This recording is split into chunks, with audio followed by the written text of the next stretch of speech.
আসসালামু আলাইকুম। আমি মোহাম্মদ জুবাইর হোসেন। আমি টেক্সাসে থাকি, ডালাস সিটিতে।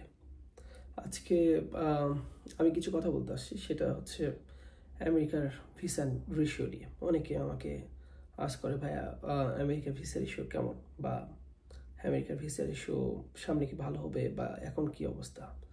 সো আসলে সত্য কথা বলতে হলো যে আমেরিকার ভিসা রেশিও বলতে আসলে কিছু নাই। এটা আমরা সব জায়গাতেই দেখি। বিভিন্ন দেখা যায় যে গ্রুপ, নেক্সটপ থেকে শুরু করে সব গ্রুপে বলা হয় যে আমেরিকার ভিসা রেশিও বলতে কিছু নাই। তোমার প্রোফাইল অনুযায়ী সেটা ইভ্যালুয়েট হয় আর সেইভাবে রেজাল্ট পাওয়া যায়।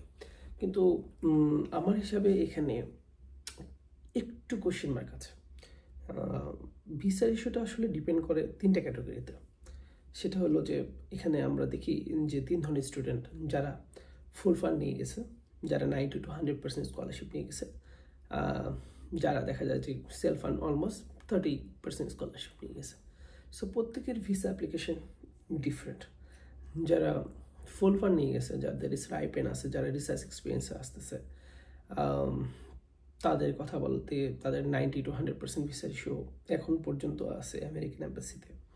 আর যারা দেখা যায় যে 75 to 90% স্কলারশিপ, 80% স্কলারশিপ নিয়ে আমেরিকাতে আসতেছে, তাদের জন্য ভিসা রেশিওটা মোটামুটি এই চলতেছে।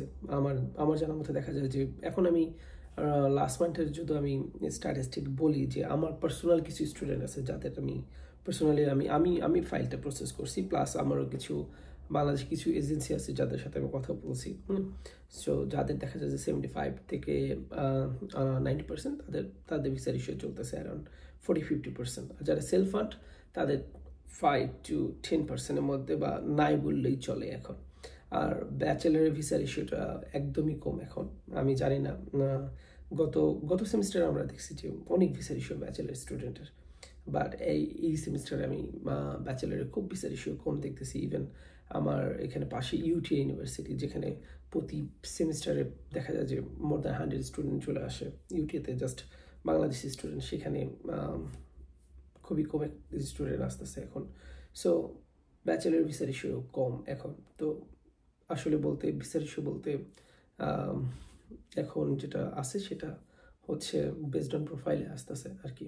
সো আমি বলবো যে যারা মাস্টার্স বা পিএইচডিতে আসতেছেন তারা ডেফিনেটলি তাদের ফান্ডিং সিকিউর করে আসতে হবে। যদি ফান্ডিং অ্যান্ড পিএইচডি যদি আমরা ফান্ডিং সিকিউর করে আসতে পারি, অ্যাটলিস্ট 100% টিউশন ফি ওয়েভার, আর দেখা যায় স্টাইপেন্ড বা টিউশন ফি ওয়েভার প্লাস দেখা যায় যে ইন্স্যুরেন্স কভারেজ, তাহলে still we have a chance, like at least 90% chance যে আমি ভিসাটা পাচ্ছি। বাট রেদার দেন দ্যাট যেগুলো আছে সেগুলোতে আসলে ভিসার ইস্যুটা খুবই বাজে চলতেছে এখন। সো আজকে এই পর্যন্ত। Thank you. আসসালামু আলাইকুম।